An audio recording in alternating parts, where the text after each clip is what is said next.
Sleep deprivation and performance. Here's what happens when you don't get enough sleep. Daytime drowsiness. Inability to get through the day without a temporary loss in energy and alertness, usually in the mid-afternoon trough.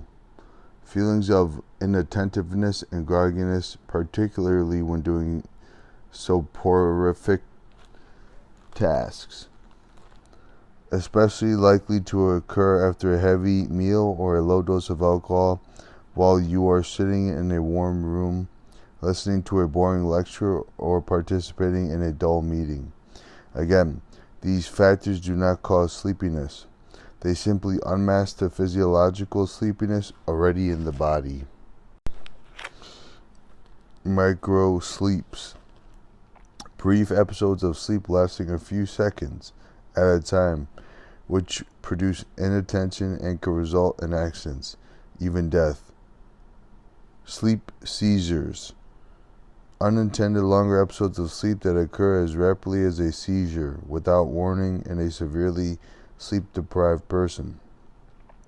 Mood shifts, including depression, increased irritability, and loss of sense of humor.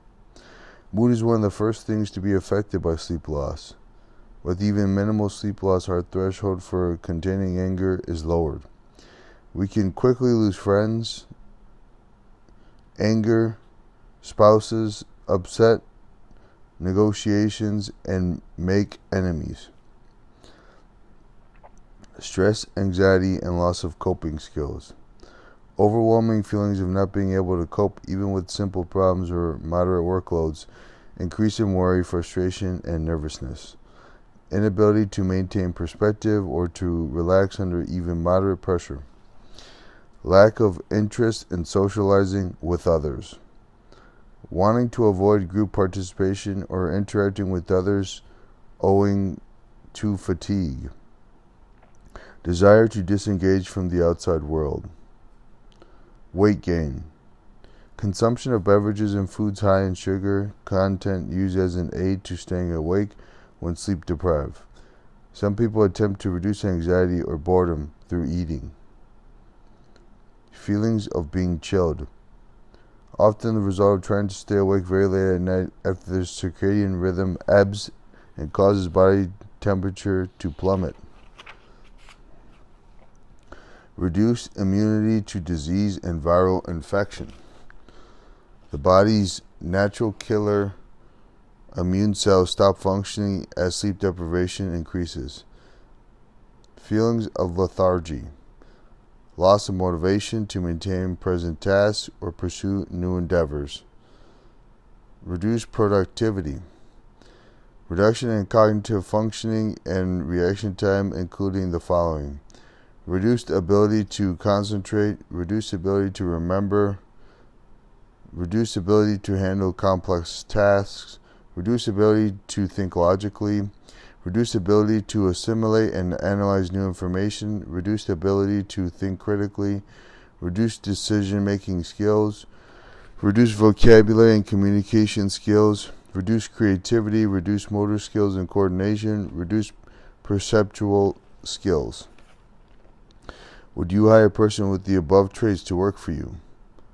Next time you interview somebody for a job, ask her how many hours of sleep that she gets per night. If it's 6 or less, watch out. There's a good chance that the above list is characteristic of what you're about to buy into. It could also be true of someone who sleeps 7 or 8 hours. As we will see in the next chapter, there are individual differences in how much sleep a person requires to be fully alert all day long. Often we are totally unaware of our own reduced capabilities because we become habituated to low levels of alertness. Many of us have been sleeping for such a long time that we don't know what it's like to feel wide awake. Only when we're exhausted or fall asleep at inappropriate times are we seriously reminded of the body's fundamental need for sleep.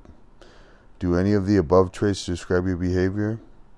You may not have fallen asleep at work, at the wheel of a car, or while driving a super tanker through a narrow channel, but you probably are one of the millions who are far from being able to perform optimally just How far gone are you? Sleep debt indicators. How do you know if your sleep bank account is in arrears? One way is to visit a sleep lab and take a multiple sleep latency test developed by Dr. William Dement at Stanford University. The scientifically proven premise behind this test is that the more quickly you fall asleep at any time during the day when challenged to do so, the more sleep deprived you are. It might seem easy for you to fall asleep any time, whether or not you're tired. However, no amount of motivation, including monetary prizes, can make a fully alert person fall asleep on demand. Here's how the test is conducted. You're booked up to a polygraph machine that measures whether you're awake or asleep by recording brainwaves, muscle tonus, respiration, and eye movement activity. Beginning at 8 a.m. for a 20-minute period, you are put in a quiet, dark, and cool bedroom and challenged to go to sleep as quickly as you can. If you do go to sleep, you are awakened instantly. This test is repeated every 2 hours throughout the day until 6 or 8 p.m. If you don't fall asleep within any of the 20-minute rests or 20-minute tests, you're said to be fully alert.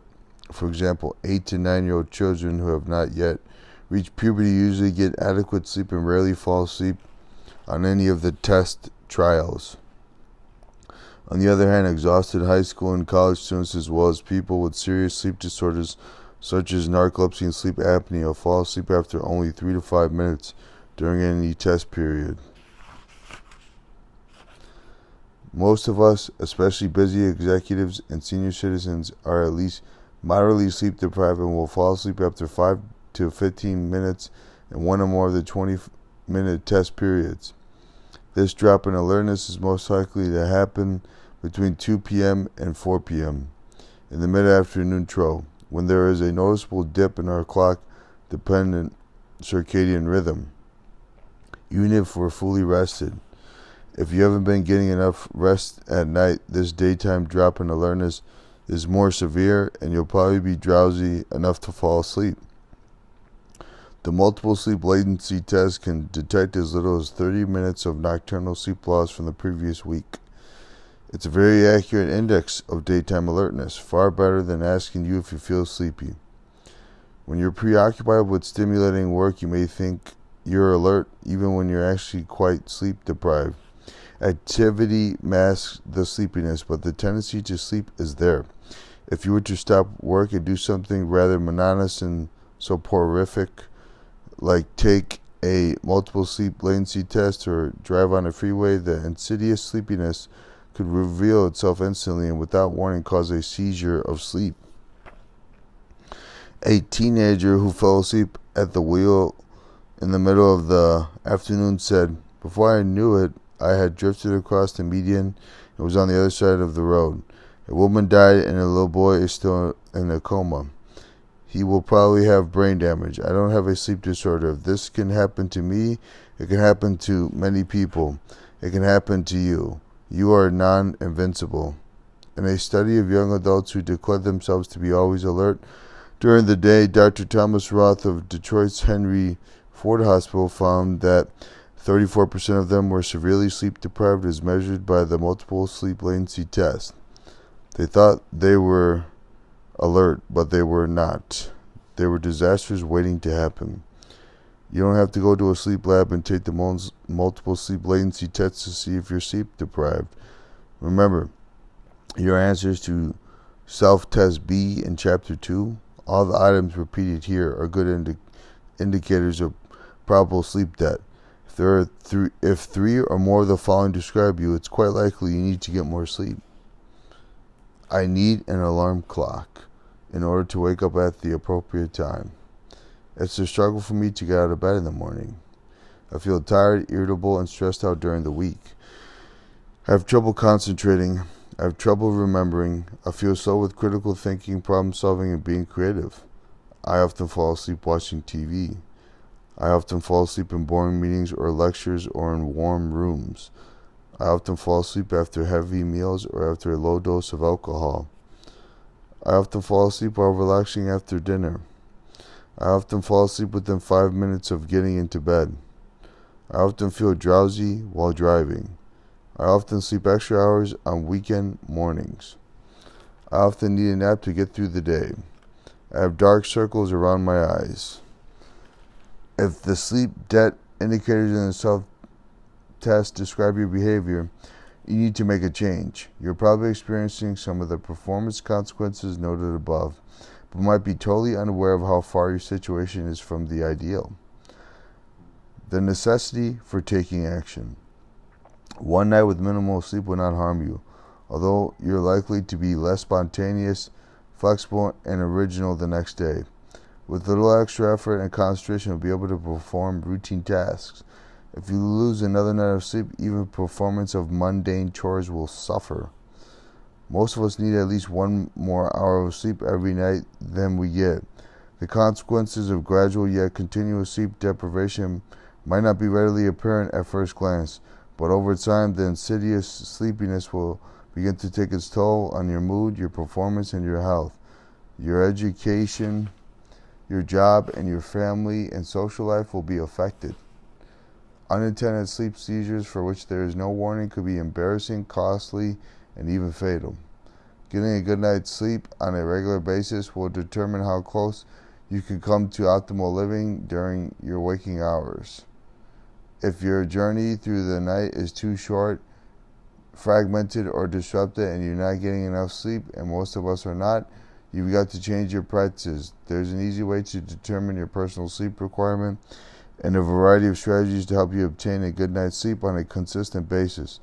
That's the subject of the next 2 chapters, so try to stay awake or read them tomorrow when and if you're alert. A digression, a big yawn.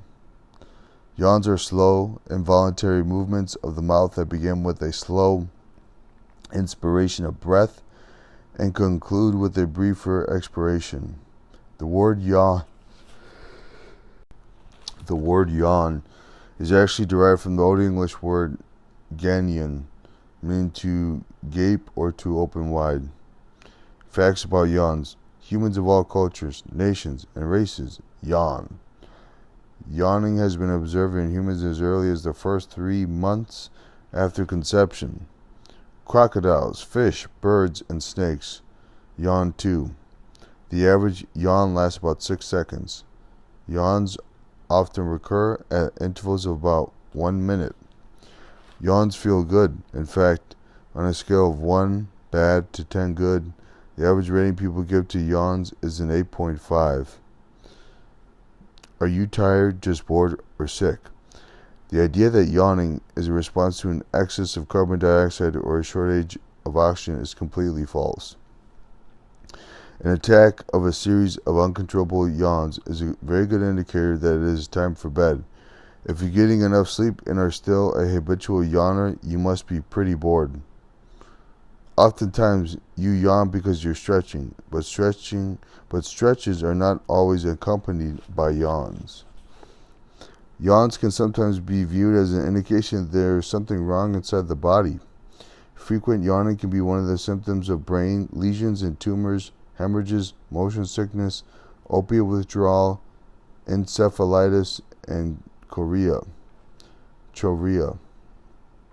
However, psychotics rarely yawn. Beware, yawns are contagious.